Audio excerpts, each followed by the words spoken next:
Dari kawasan Ganteng Kubang, Kecamatan Guguk, Kabupaten 50 Kota, inilah Radio Tasya FM 104,2, suara negeri tercinta, dakwah dan pendidikan.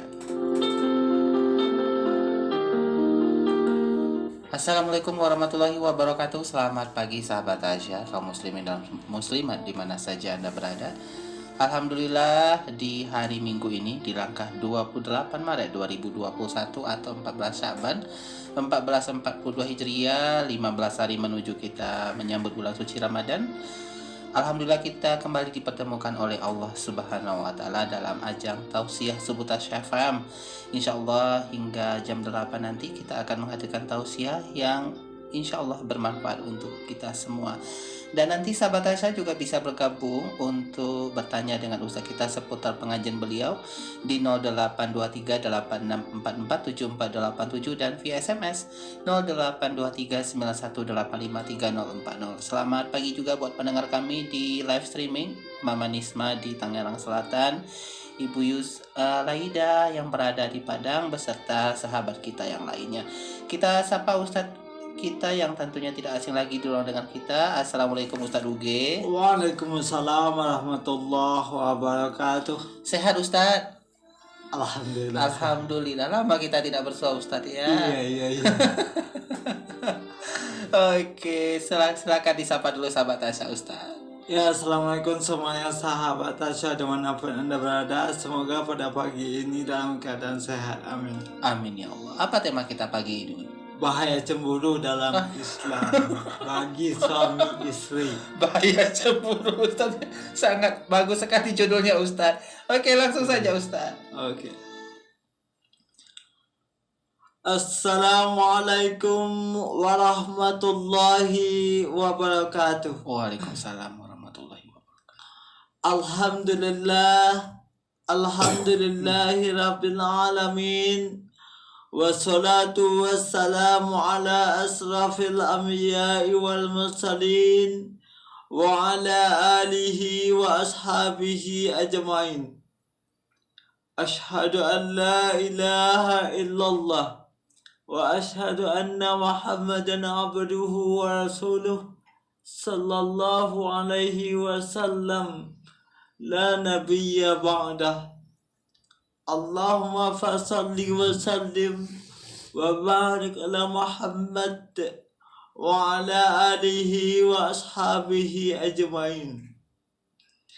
Kaum muslimin sahabat Tasya dimanapun Anda berada, Alhamdulillah pada pagi ini kembali Allah berikan kita kesempatan. Allah berikan kembali kesehatan, nikmat hidup dan nikmat yang lain yang Allah berikan kepada kita semuanya. Allah berikan semuanya tidak terhingga kepada kita, sehingga di ketika kita mencoba menghitung nikmat Allah, maka sungguh tidak akan sanggup kita menghitung banyaknya. Betapa banyak nikmat Allah yang telah kita gunakan dalam kehidupan kita, sehingga nikmat sehat, nikmat hidup dapat kita rasakan sampai saat ini. Betapa banyak mungkin rezeki yang telah kita peroleh, baik itu rezeki yang kita butuhkan oleh jasmaniah kita ataupun nikmat yang dibutuhkan oleh rohaniah kita. Betapa banyak nikmat yang telah Allah berikan dalam kehidupan kita, sehingga di ketika kita menikmati nikmat itu sesungguhnya banyak nikmat yang tidak terpakai oleh kita mungkin. Apa maksudnya? Tidak digunakan untuk sepenuhnya. Mungkin harta benda kita banyak, tapi tidak sanggup kita gunakan sepenuhnya. Bahkan banyak harta benda itu yang berlimpah-limpah, sehingga banyak yang lebih daripada apa yang kita butuhkan dalam kehidupan kita. Maka oleh sebab itu sesungguhnya nikmat yang telah Allah berikan kepada kita sanggup dan mampulah kita kiranya bagaimana mensyukuri nikmat Allah sesuai dengan kehendak Allah Subhanahu wa taala. Ketika kita pandai bersyukur kepada Allah Subhanahu wa taala, maka insya Allah nikmat Allah akan selalu bertambah kepada kita. Ketika kita tidak pandai bersyukur kepada Allah Subhanahu wa taala, maka azab Allah pun akan datang kepada kita. Maka oleh sebab itu insya Allah kita termasuk hamba Allah yang pandai mensyukuri nikmat Allah Subhanahu wa taala. Kaum muslimin sahabat Asyah dimanapun anda berada, salawat dan salam dengan ucapan Allahumma salli ala Muhammad kita hadiahkan untuk Rasulullah SAW yang telah meninggalkan dua pusaka untuk kita semua, yakninya Al-Quran dan Sunnahnya. Apabila kita berpegang teguh kepada dua pusaka itu, Rasulullah jamin lan tadillu abada, tidak akan pernah sesat buat selama-lamanya, baik dalam menempuh kehidupan dunia ataupun dalam menempuh kehidupan akhirat. Akan tetapi sesungguhnya banyak kita lihat orang yang mengaku beragama Islam, umat Nabi Muhammad SAW,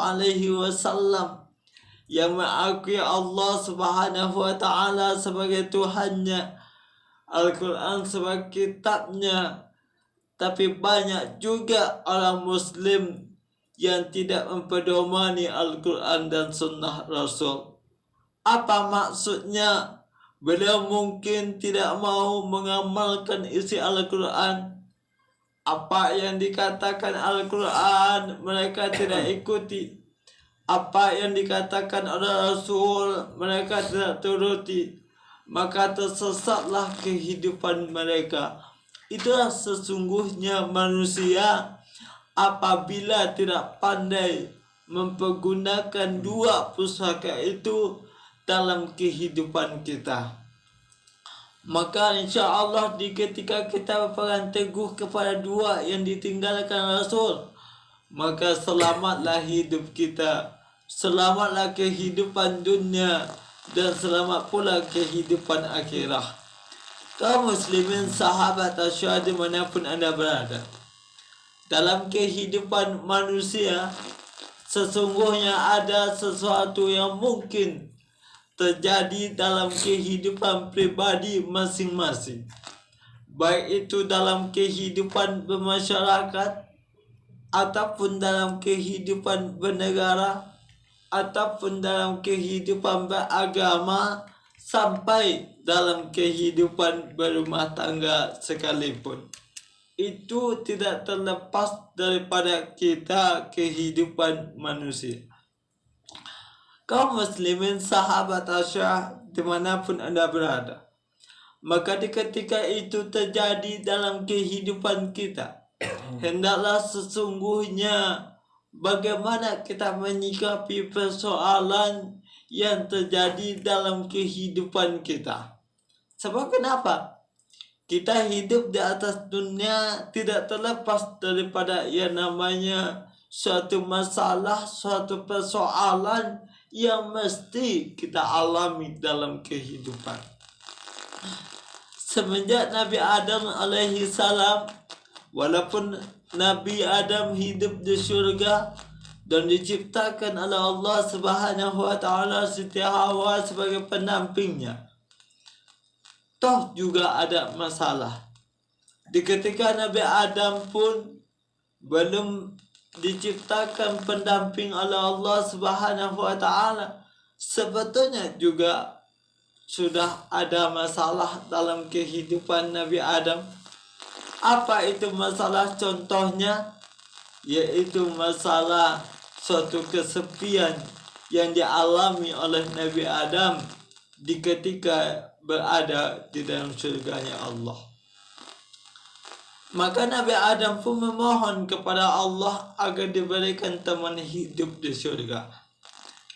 Maka di ketika Allah telah menciptakan Siti Hawa sebagai pendamping hidup Nabi Adam, masalah pun tetap ada.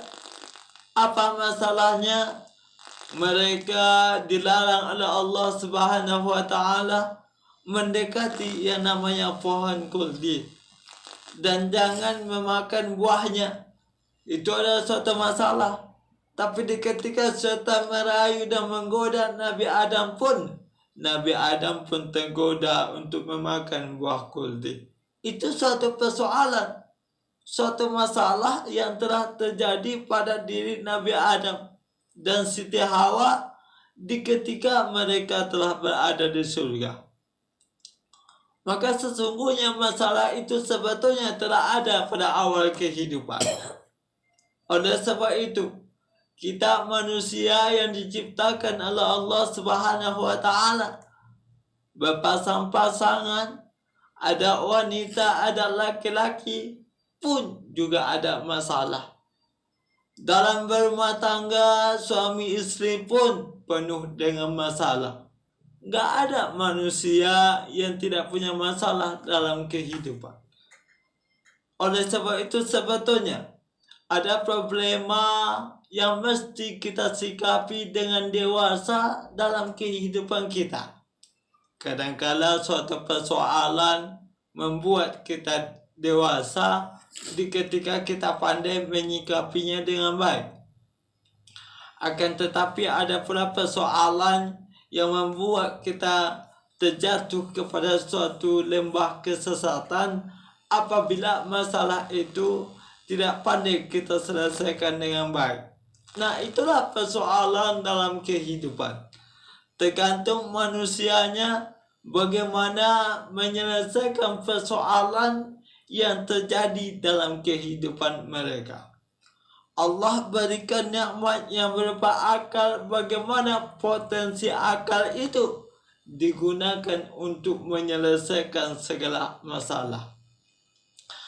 Ada persoalan, cari jalan keluarnya.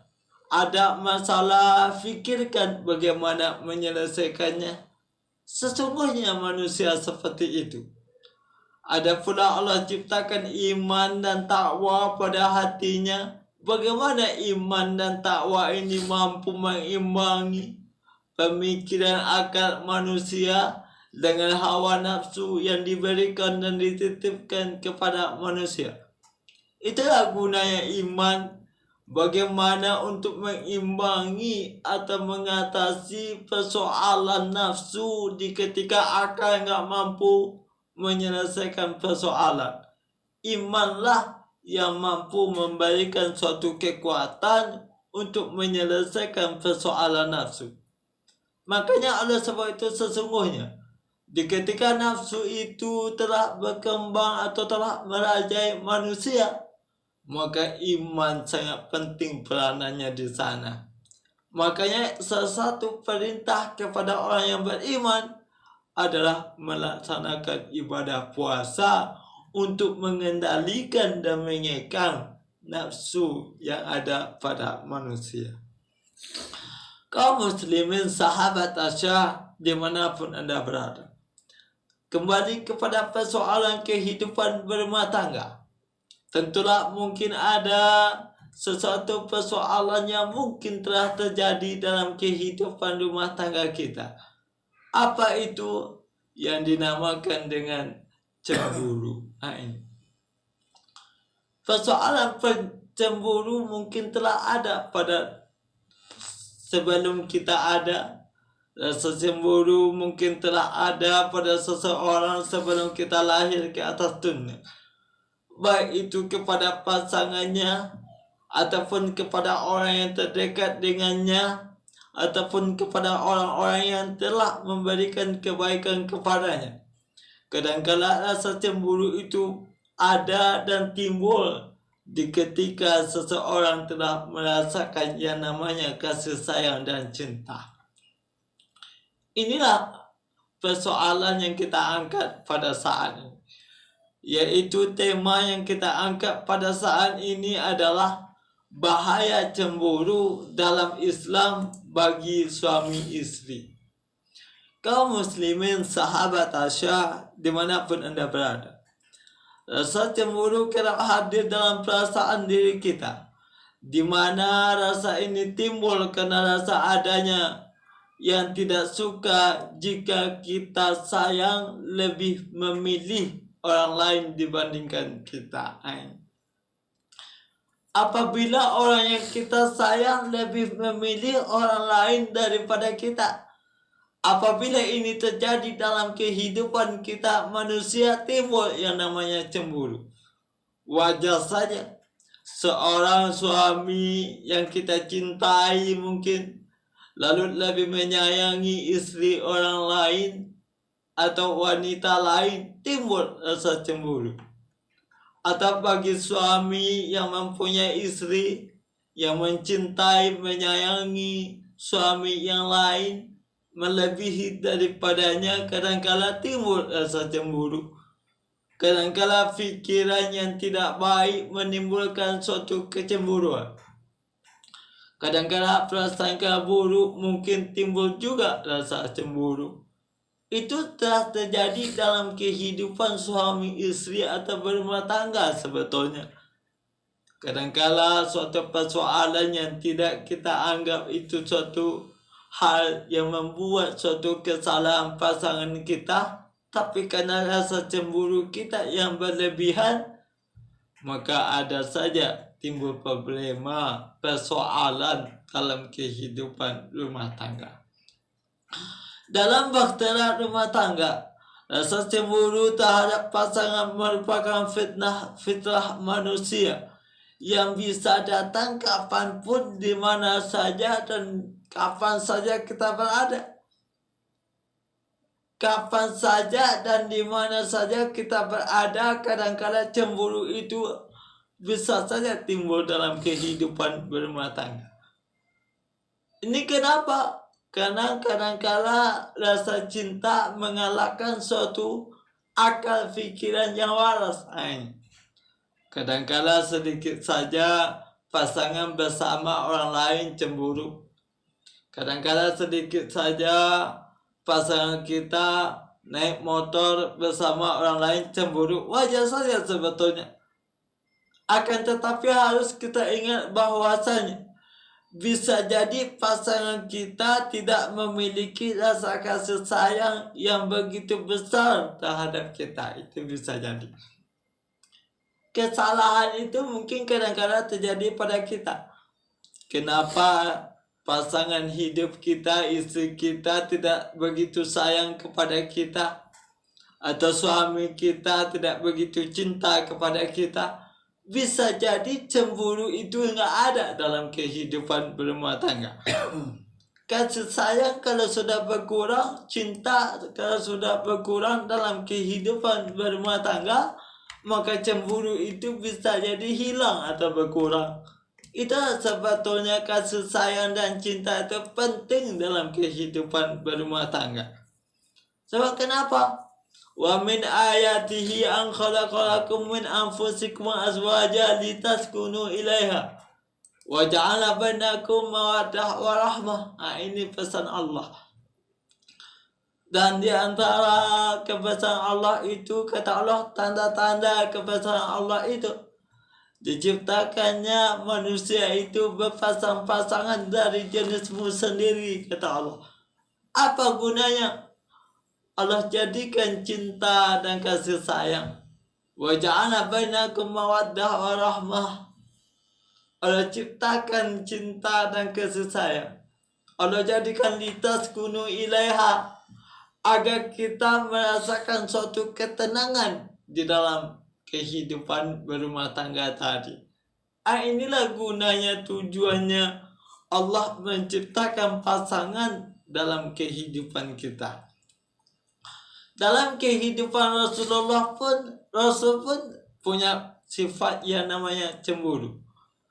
Dalam kehidupan Rasulullah SAW, rasa cemburu kerap diperlihatkan oleh istri Nabi, terutama bagi Aisyah yang memang memiliki rasa cemburu yang lebih besar dibandingkan istri-istri Nabi yang lainnya. Dalam sebuah riwayat dikatakan bahwasanya Rasulullah Shallallahu Alaihi Wasallam bersabda, sungguh ada sifat cemburu yang disukai oleh Allah Subhanahu Wa Taala, yaitu sifat cemburu yang disertai dengan keraguan-raguan. Dan ada pula sifat cemburu yang sangat dibenci oleh Allah Subhanahu Wa Taala, yaitu rasa cemburu yang tanpa disertai rasa keraguan-raguan. Boleh cemburu, boleh, tapi ada alasan yang tepat. Apa itu? Ada suatu keraguan-raguan terhadap pasangan kita, itu boleh cemburu. Nah, ini istri kita pergi ke tempat itu, pesta ke tempat itu, ragu kita apakah mungkin ada suatu pasangannya yang mantan kekasihnya dulu ada di sana sendiri. Boleh kita cemburu sebetulnya. Atau ada suatu hal lain kepada pasangan hidup. Kalau seandainya kita ragu melepaskannya pergi sendiri, boleh kita cemburu, wajar saja. Oleh sebab itu sebetulnya kalau istri kita keluar rumah harus kita dampingi sebagai seorang suami. Itulah gunanya suami dan istri. Pendamping dalam kehidupan. Bukannya malah pembantu. Ini salah. Istri atau suami dalam kehidupan berumah tangga itu pendamping, bukan pembantu. Sekalipun ada tugas-tugas suami istri itu yang saling membantu, ini persoalan bagi kita.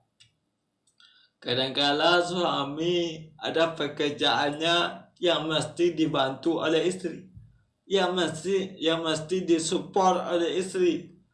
Adakala pekerjaan istri atau kewajiban istri yang penting dan perlu dibantu oleh suami. Ini wajar saja, bahkan keharusan saling membantu, saling menolong dalam kehidupan berumah tangga.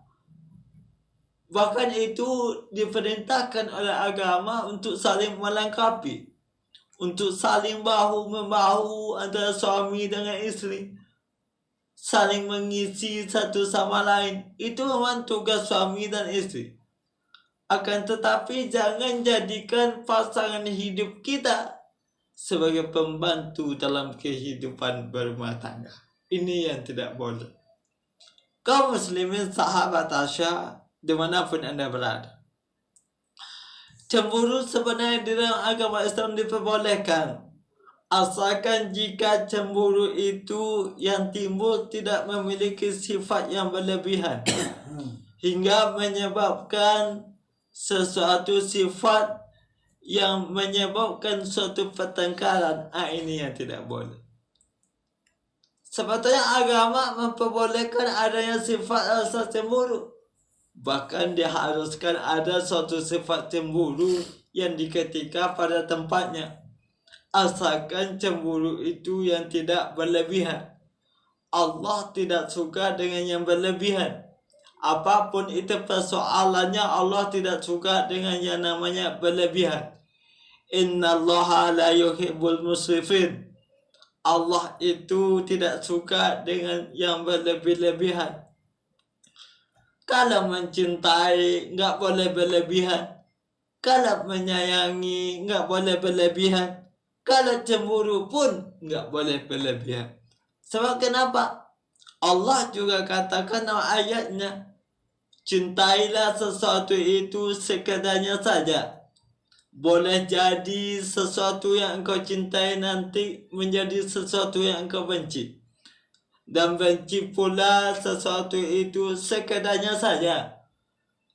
Boleh jadi nanti yang engkau benci itu menjadi yang engkau cintai. Itu kata Allah. Makanya enggak boleh berlebih-lebihan terhadap sesuatu. Begitupun persoalan cemburu. Enggak boleh berlebih-lebihan terhadap sesuatu. Ini kadang-kala pasangan hidup kita, istri kita pergi, kita antar ke pasar, kita naik motor, lalu pulangnya kita suruh saja pulang sendiri. Ternyata istri tadi naik ojek. Kebetulan tukang ojeknya laki-laki.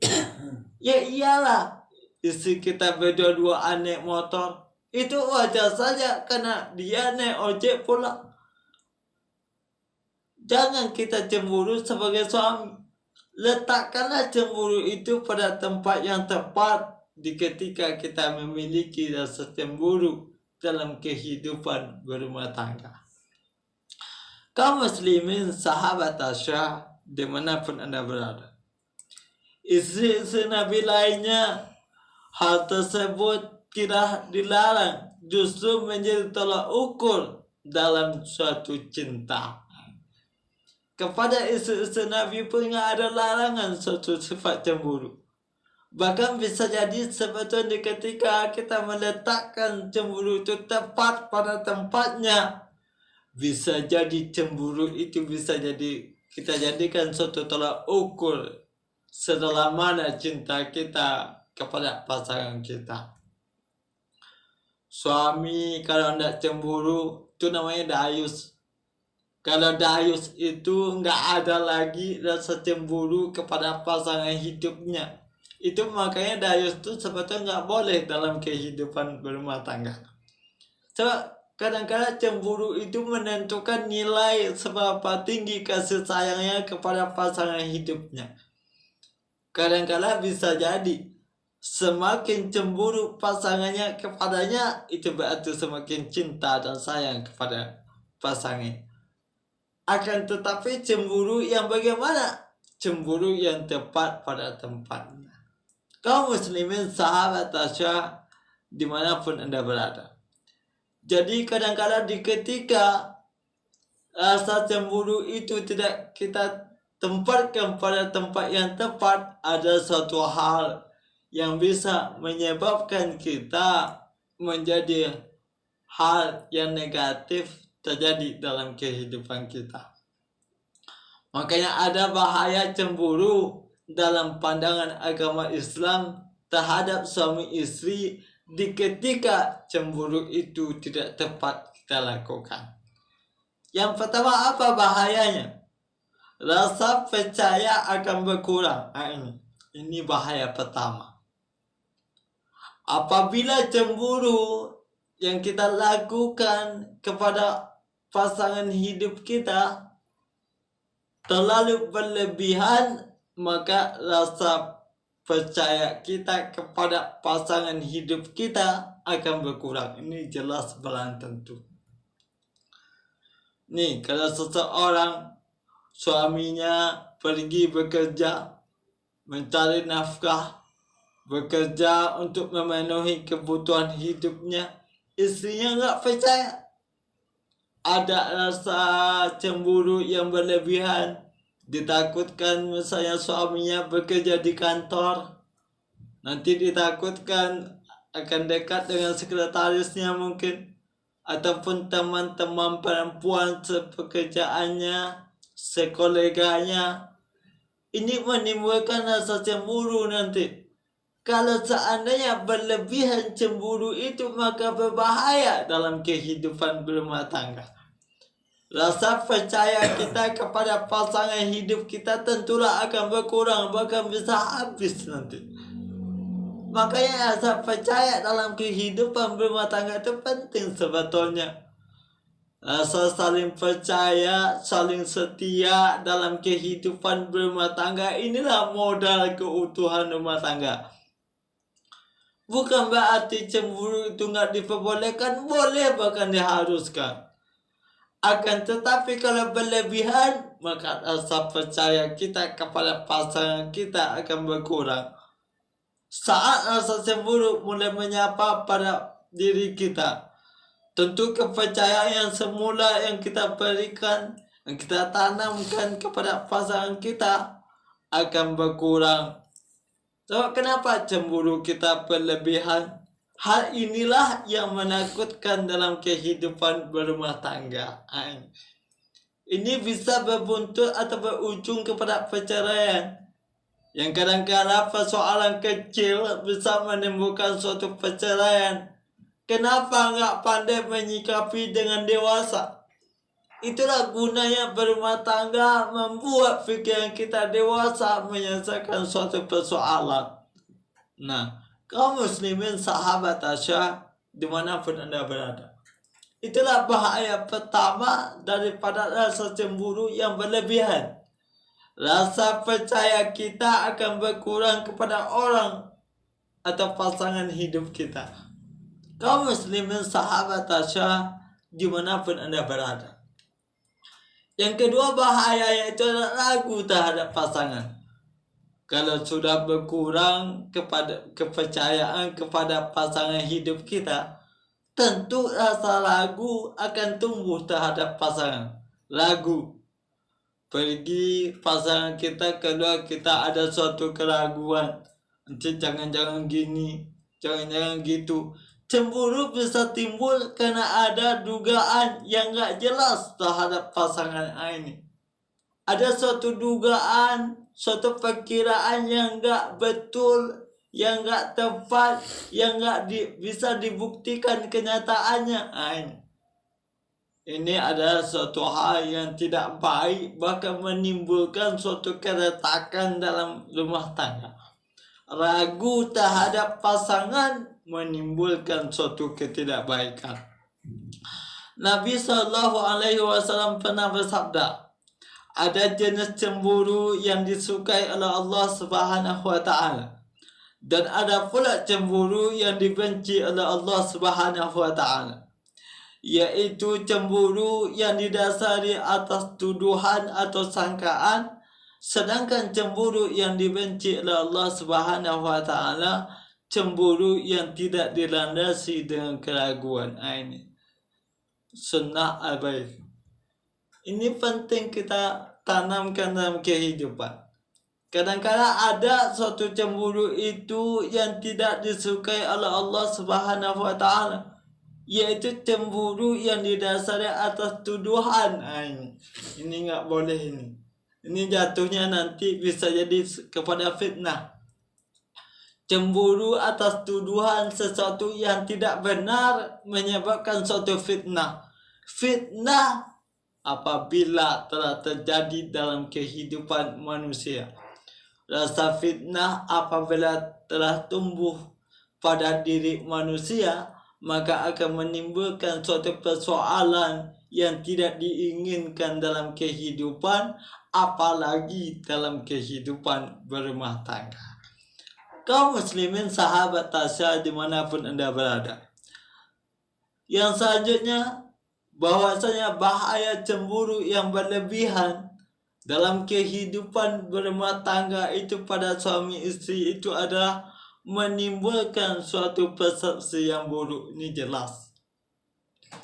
Orang kalau sudah banyak sekali rasa cemburunya atau cemburu yang berlebihan, maka akan menimbulkan persepsi yang buruk. Suatu anggapan yang buruk, suatu kesimpulan yang buruk kepada pasangan mereka. Ini akibat cemburu yang tidak pada tempatnya. Akan menimbulkan suatu pendapat yang buruk, suatu hal yang menyebabkan fikiran kita itu tidak baik. Makanya prasangka buruk itu harus kita jauhi sejauh-jauhnya. Su'uzon itu kata Allah harus kita jauhi. Fajtanibuhu, jauhi su'uzon. Kenapa su'uzon ini kadang-kadang bisa menimbulkan suatu efek negatif dalam kehidupan kita yang membahayakan kepada keluarga kita. Inilah gunanya menjaga kepercayaan antara satu dengan yang lain, suami dengan istrinya, agar tidak menimbulkan suatu pendapat, suatu perkiraan, suatu anggapan yang buruk kepada pasangan hidup kita. Kaum muslimin sahabat Tasya dimanapun Anda berada. Dalam sebuah ayat dikatakan Allah berfirman, sesungguhnya orang-orang yang bertakwa adalah apabila mereka ditimpa rasa was-was yang berasal dari syaitan, maka mereka langsung mengingat kepada Allah. Maka dari itu pula mereka akan melihat kesalahan-kesalahannya. Surah Al-A'raf ayat 20. Ini pesan Allah. Orang-orang yang bertakwa itu ialah apabila mereka ditimpakan suatu was-was yang berasal dari syaitan ini selalu membisikkan was-was. Allah juga katakan dalam surah An-Nas seperti ini. Was-was khannas membisikkan kepada manusia rasa was-was, rasa ragu-ragu kepada manusia, juga kepada pasangan hidup. Setan selalu membisikkan, ini suamimu kalau sudah keluar rumah nanti dia godain istri orang lain nih.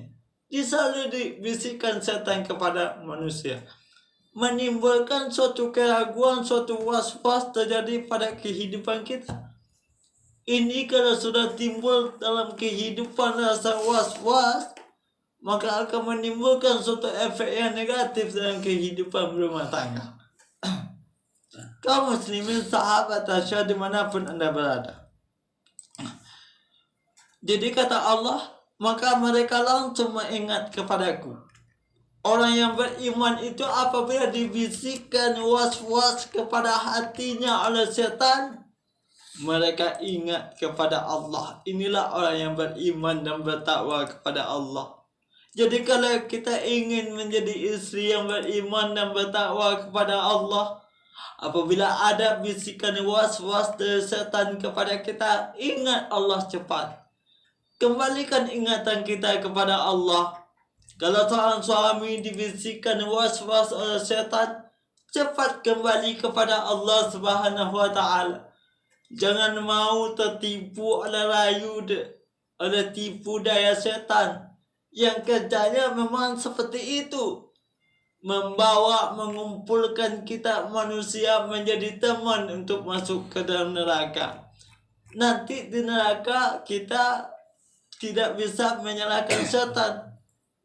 Kalau kita menyalahkan setan, nanti, wahai setan, kenapa engkau bawa aku bersamamu ke dalam neraka?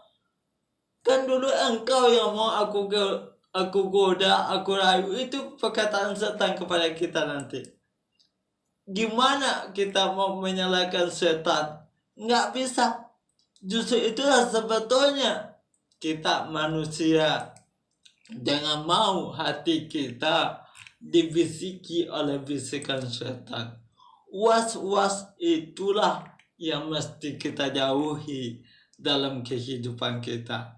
Orang kalau sudah was-was dalam kehidupannya, setan ini gampang untuk menggoda, gampang untuk merayu, gampang untuk mengarahkan kita kepada suatu kesesatan. Jadi kalau cemburu yang berlebihan menimbulkan suatu was-was dalam kehidupan kita. Kaum muslimin sahabat Tasya dimanapun anda berada. Selanjutnya, bahaya cemburu yang berlebihan yang tidak berdasarkan dalam suatu kebenaran dalam kehidupan rumah tangga. Bahaya berikutnya adalah memicu suatu keamarahan, memicu suatu amarah dalam kehidupan, memicu suatu marah dalam kehidupan kepada pasangan kita. Dan sebuah riwayat mengatakan bahwasanya seandainya aku telah melihat seseorang laki-laki bersama istriku, maka aku akan memukulnya dengan sisi pedangku yang sangat tajam. Ini.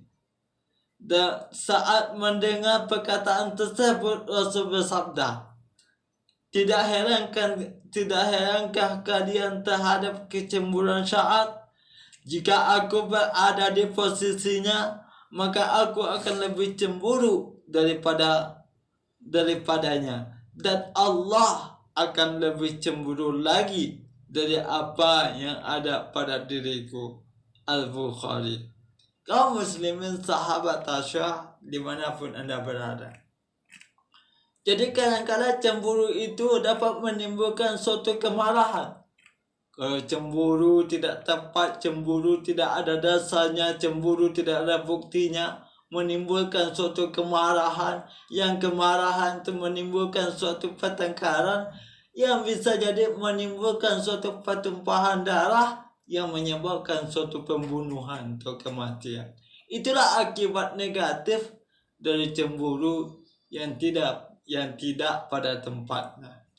Kaum muslimin sahabat Tasya dimanapun Anda berada. Selanjutnya, bahwasanya bahaya cemburu itu dalam kehidupan berumah tangga kepada pasangan hidup kita adalah ancaman sebuah dosa. Ternyata cemburu yang tidak baik itu, cemburu yang berlebihan itu mengundang sebuah dosa dalam kehidupan kita. Saat kemarahan mulai ada di dalam rasa cemburu yang kita tanamkan, maka hal tersebutlah yang mengancam dosa-dosa kita. Dosa akan bertambah dalam kehidupan kita apabila cemburu itu tidak pada tempatnya. Hal inilah yang paling ditakuti oleh Allah Subhanahu wa Ta'ala. Di mana saat seseorang memiliki rasa cemburu yang berlebihan kepada pasangannya, maka bukan nikmat atas pahala yang mereka dapatkan. Karena cemburu yang berlebihan bukannya malah pahala yang kita dapatkan, malah dosa yang kita terima. Cemburu kalau tidak pada tempatnya bukannya menimbulkan dan menambah rasa cinta dan kasih sayang, bahkan menimbulkan suatu pertengkaran. Sedikit-sedikit menyalahkan pasangan, sedikit-sedikit menyalahkan istri, sedikit menyalahkan suami, menimbulkan suatu dosa yang akibatnya menyeret kita ke dalam neraka. Kaum muslimin sahabat Tasya dimanapun Anda berada. Dalam sebuah ayat Allah juga mengatakan, hai orang-orang yang beriman, jauhkanlah dirimu dari kebanyakan prasangka. Sesungguhnya yang demikian itu adalah dosa. Ini kata Allah dalam surah Al-Hujurat ayat 12. Jauh olehmu prasangka. Kenapa? Kebanyakan dari prasangka itu adalah dosa. Makanya prasangka buruk tadi tidak mesti kita hadirkan dalam kehidupan kita.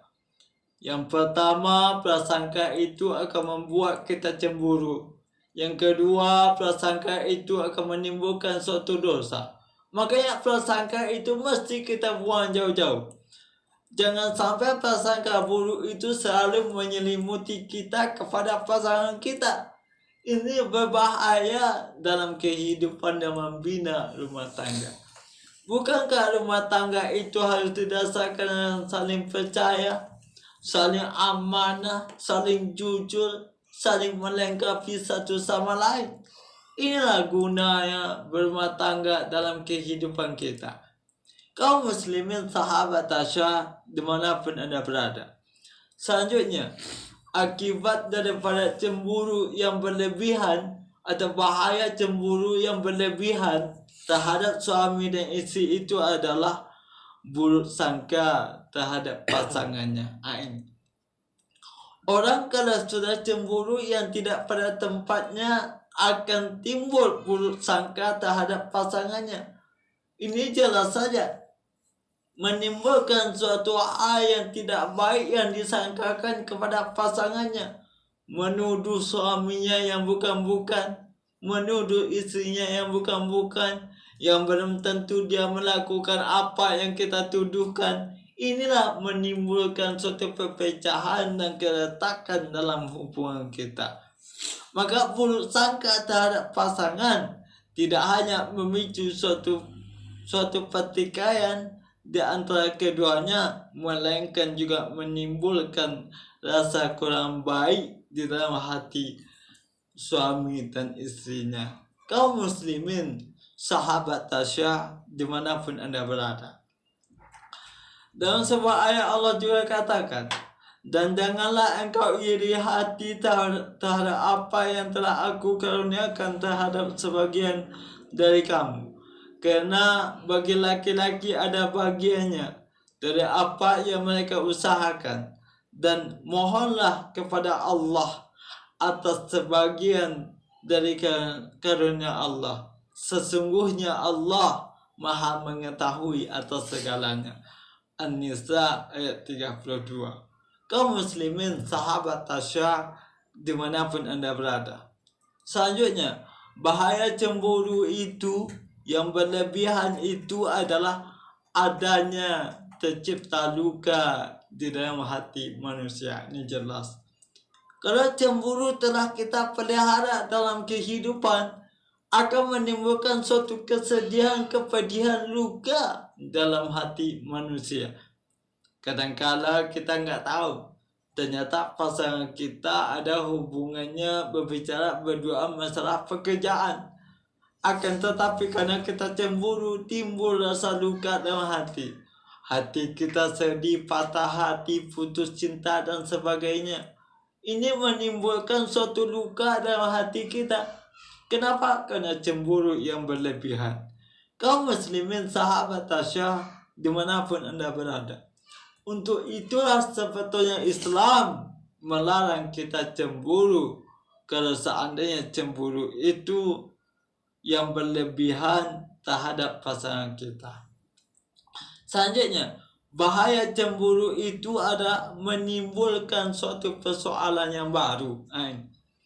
Udahlah dalam rumah tangga kita banyak persoalan, banyak permasalahan, banyak suatu hal yang kita hadapi dalam menghadapi bahtera rumah tangga. Ditambah lagi rasa cemburu, tentulah cemburu akan menambah persoalan hidup. Orang kalau terlalu banyak cemburunya terhadap pasangannya, hidupnya nggak akan tenang. Udah persoalan, mungkin persoalan masalah terjadi pada anak-anaknya yang sekolah, biaya hidupnya dalam berumah tangga, ataupun pekerjaannya di kantor dan sekolah sebagainya, ataupun ulah suami dan istrinya, ditambah lagi cemburu kepada pasangan hidup, tentulah otomatis akan menambah persoalan baru dan menimbulkan persoalan yang akan kita hadapi dan kita cari penyelesaiannya. Mungkin bisa jadi suatu hal tidak akan terjadi dalam penambahan masalah dalam keluarga kita, akan tetapi karena adanya cemburu malah persoalan akan bertambah dalam kehidupan kita. Kaum muslimin sahabat tasyah dimanapun Anda berada, hal inilah yang harus kita hindari ketika cemburu membutakan hati kita. Ini kalau cemburu yang berlebihan, mata hati kita akan tertutup. Nggak bisa membedakan lagi mana yang hak, mana yang batil, mana yang benar, mana yang salah. Kenapa? Diselimuti oleh rasa cemburu yang berlebihan. Nggak mampu lagi akal kalau sudah cemburu, nggak mampu lagi akal ini berpikir semestinya, berjalan dengan seharusnya. Cemburu akan menutupi akal seseorang untuk menyelesaikan suatu persoalan. Inilah bahayanya cemburu. Kaum muslimin, sahabat tasyah dimanapun Anda berada, kalau akal nggak mampu lagi untuk menyelesaikan masalah, maka menimbulkan permasalahan baru. Ini jelas. Makanya cemburu itu kadang-kadang memicu persoalan yang baru. Udahlah persoalan yang lama belum teratasi, belum ada jalan keduanya, karena cemburu timbul lagi persoalan yang akan kita hadapi. Bertubi-tubi persoalan yang datang kepada kita akibat cemburu yang tidak pada tempatnya. Kaum muslimin sahabat tasyah dimanapun Anda berada.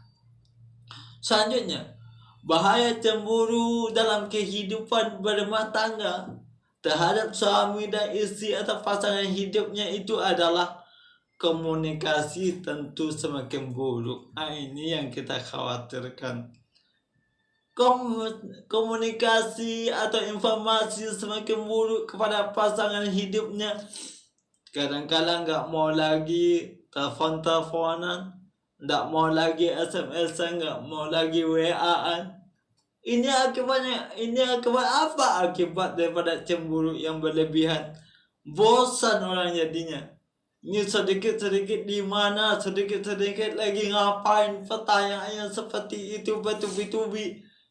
Bahkan pekerjaan pasangan hidup kita berantakan karena terlalu cemburu kita kepadanya. Pekerjaannya tidak terselesaikan. Akibatnya apa? Ada suatu persoalan dalam pekerjaannya. Bisa jadi suami kita dipecat oleh atasan. Kenapa kita gangguin terus? Sedikit-sedikit tanya, sedikit-sedikit tanya, nelfon, SMS-an. Ini menimbulkan suatu hal yang buruk dalam kehidupan kita. Kau muslimin sahabat Asyad dimanapun anda berada. Jadi komunikasi akan semakin buruk antar pasangan di ketika cemburu telah kita pupuk dalam kehidupan berumah tangga. Selanjutnya, bahaya cemburu yang tidak pada tempatnya itu terhadap suami istri atau pasangan hidup itu adalah menimbulkan suatu pertikaian di antara keduanya. Ini jelas ini. Menimbulkan suatu pertikaian antara suami istri. Gara-gara cemburu sedikit tentulah sering bertikai, sering bertengkar, sering cekcok dalam rumah tangga. Mengakibatkan rumah tangga akan semakin buruk. Bisa jadi timbul suatu perceraian. Inilah yang kita hindari dalam kehidupan kita. Selanjutnya, bahwasanya cemburu itu efek negatifnya itu menyebabkan suatu kehancuran. Ini jelas. Menimbulkan suatu kehancuran berumah tangga. Ini akibat daripada cemburu. Padahal nggak ada sebelumnya orang kalau sudah mau berumah tangga, nggak ada sedikit pun orang ingin hancur dalam rumah tangganya. Bagaimana dia harus mengutuhkan rumah tangganya sampai akhir kehidupannya. Tapi karena rasa cemburu yang berlebihan, hancur rumah tangganya. Inilah mesti kita sikapi cemburu. Jangan sampai mendatangkan kehancuran dalam kehidupan kita. Selanjutnya, bahwasanya tak kalah pentingnya, bahwasanya cemburu itu mengharamkan kita masuk surga. Nah ini. Memiliki sifat cemburu terhadap pasangan memang dibenarkan dalam agama Islam. Namun tidak bagi mereka yang memiliki sifat cemburu hingga yang berlebihan. Sifat cemburu seperti inilah yang akan memicu terjadinya kehancuran dalam berumah tangga. Maka nggak boleh berlebih-lebihan terhadap sifat cemburu. Rasulullah SAW dalam sebuah sunnah mengatakan, ada 3 golonganku yang mana Allah Subhanahu wa Ta'ala mengharamkan masuk surga. Apa itu? Yang pertama, mereka pecandu khamar.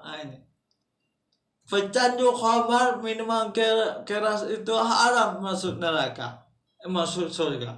Haram masuk surga. Enggak dibenarkan orang atau tidak diperbolehkan oleh Allah masuk ke dalam surga apabila dia candu dengan khamar. Sama dengan orang yang narkoba.